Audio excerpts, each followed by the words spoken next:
এই ভিডিওতে আমরা ম্যাট্রিক্সের বাকি যে অপারেশনগুলো রয়েছে সেগুলো নিয়ে আলোচনা করব। Determinant of a square matrix. ডিটারমিনেন্টটা কি? ডিটারমিনেন্ট হচ্ছে নির্ণায়ক। এখানে যেটা বলছে, determinant is a scalar value that is a function of the entries of a square matrix. তাহলে কোনো একটা স্কোয়ার ম্যাট্রিক্সকে যদি আমরা একটা মাত্র ভ্যালু দ্বারা রিপ্রেজেন্ট করতে পারি, তাহলে সেই স্কেলার ভ্যালুটা ওই ম্যাট্রিক্সের ডিটারমিনেন্ট বলা হয়। যেমন এখানে বলছে -3 একটা 1/1 আকারের ম্যাট্রিক্স, এর ডিটারমিনেন্ট হচ্ছে -3 নিজে। 4 যদি হয় একটা 1/1 আকারের ম্যাট্রিক্স, তাহলে এর ডিটারমিনেন্ট হবে 4। এখানে আমাদের একটা 2/2 আকারের স্কোয়ার ম্যাট্রিক্স রয়েছে এ, এর এলিমেন্ট হচ্ছে a11 a12 a21 a22। তাহলে a2/2 আকারের স্কোয়ার ম্যাট্রিক্সের ডিটারমিনেন্ট হবে a11 multiplied with a22 minus a12 multiplied with a21, অর্থাৎ কোনটার সাথে কোনটা মাল্টিপ্লাইড হবে সেটা আমরা অ্যারো সাইন দিয়ে এখানে দেখাইছি। এখন আমরা 3/3 অর্ডারের স্কোয়ার ম্যাট্রিক্সের ডিটারমিনেন্ট কিভাবে নির্ণয় করতে হবে সেটা একটা এক্সাম্পলের মাধ্যমে দেখব।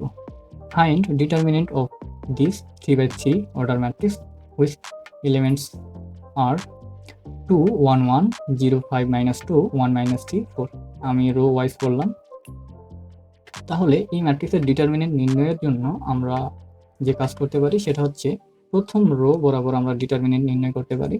তাহলে প্রথম রো বরাবর যদি ডিটারমিনেন্ট নির্ণয় করি, তাহলে প্রথম রো এর প্রত্যেকটা এলিমেন্ট আমাদের শুরুতে থাকবে এবং আমাদের একটা ক্যালকুলেশন করতে হবে। তাহলে আমরা প্রথমে 2 এখানে কমন নিলাম অথবা সামনে রেখে দিলাম। তাহলে 2 যখন কমন নিব, তখন এই 2 বরাবর যে রো রয়েছে এবং যে কলাম রয়েছে, আমি আবার বলছি, এই 2 যখন মাল্টিপ্লাই করব, তখন এই 2 বরাবর যে রো রয়েছে এবং যে কলাম রয়েছে, সেই রো এবং কলাম ব্যতীত বাকি অংশের ডিটারমিনেন্ট নির্ণয় করতে হবে। অর্থাৎ 5 -2 -3 4 এটার ডিটারমিনেন্ট নির্ণয় করতে হবে। তাহলে এটার ডিটারমিনেন্ট তো খুব সহজ, আমরা ডায়াগোনাল বরাবর মাল্টিপ্লাই করে দিতে পারবো।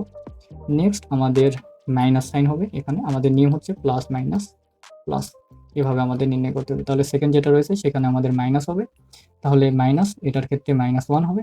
যখন এটা কনসিডার করব, তখন আমাদের এই 1 বরাবর যে রো এবং যে কলাম রয়েছে সেটা বাদ দিতে হবে, বাকি যেটা রয়েছে সেটা আমাদের কনসিডার করতে হবে। তাহলে -1 এর সাথে 0 -2 রয়েছে এবং এখানে রয়েছে 1 4।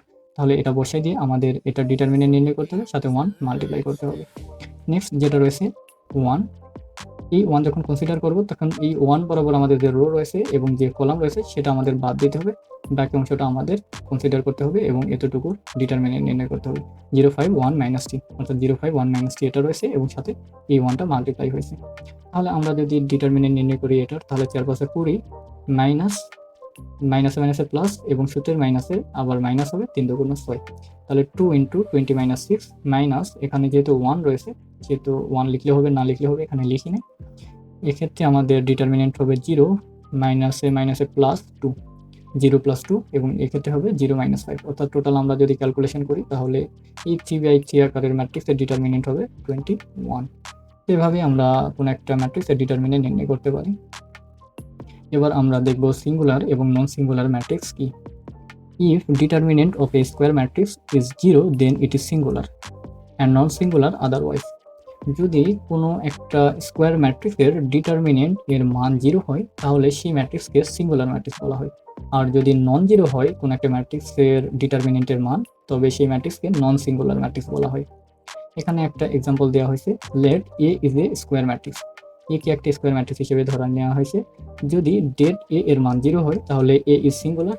If det A is not equal to 0, then A is non singular. এখানে একটা আমাদের এক্সাম্পল দেখানো আছে, এ হচ্ছে 2/2 আকারের স্কোয়ার ম্যাট্রিক্স, যার এলিমেন্ট হচ্ছে রো ওয়াইজ 4 6 2 3। তাহলে এ এর ডিটারমিনেন্ট হবে হচ্ছে, আমরা যদি ডায়াগোনাল বরাবর মাল্টিপ্লাই করি, 4 এবং 3 মাল্টিপ্লাই হবে 3 4 12 এবং 6 আর 2 মাল্টিপ্লাই হয়ে 12 হবে, অর্থাৎ 12 - 12 = 0। যেহেতু এ এর ডিটারমিনেন্টের মান 0, সেহেতু আমরা বলতে পারি এ একটি সিঙ্গুলার ম্যাট্রিক্স। এবার আমরা কোন একটা ম্যাট্রিক্সের ইনভার্স কিভাবে নির্ণয় করতে হয় সেটা জেনে নিব। এ যদি একটা স্কোয়ার ম্যাট্রিক্স হয়, তাহলে এ ম্যাট্রিক্সের ইনভার্স ম্যাট্রিক্সকে এ ইনভার্স 1 দ্বারা ডিনোট করা হয় এবং ইনভার্স ম্যাট্রিক্স এমন হবে যে এ এবং এ ইনভার্সকে মাল্টিপ্লাই করলে একটা আইডেন্টিটি ম্যাট্রিক্স পাওয়া যাবে। কন্ডিশন হচ্ছে, নন সিঙ্গুলার ম্যাট্রিক্সের ক্ষেত্রে শুধুমাত্র ইনভার্স ম্যাট্রিক্স পসিবল, এটা আমাদের মনে রাখতে হবে। শুধুমাত্র নন সিঙ্গুলার ম্যাট্রিক্সের ক্ষেত্রে ইনভার্স ম্যাট্রিক্স পসিবল। এবং নন সিঙ্গুলার ম্যাট্রিক্স কি? যে ম্যাট্রিক্সের ডিটারমিনেন্টের মান নন জিরো। এখান থেকে আমরা বলতে পারি এ এবং ইনভার্স এ যদি মাল্টিপ্লাই করি তাহলে আমাদের একটা আইডেন্টিটি ম্যাট্রিক্স তৈরি হবে। এবং আমাদের ইনভার্স ম্যাট্রিক্স নির্ণয়ের ফর্মুলা হচ্ছে A inverse 1 is equal to 1 by determinant of A multiplied with adjoint of A.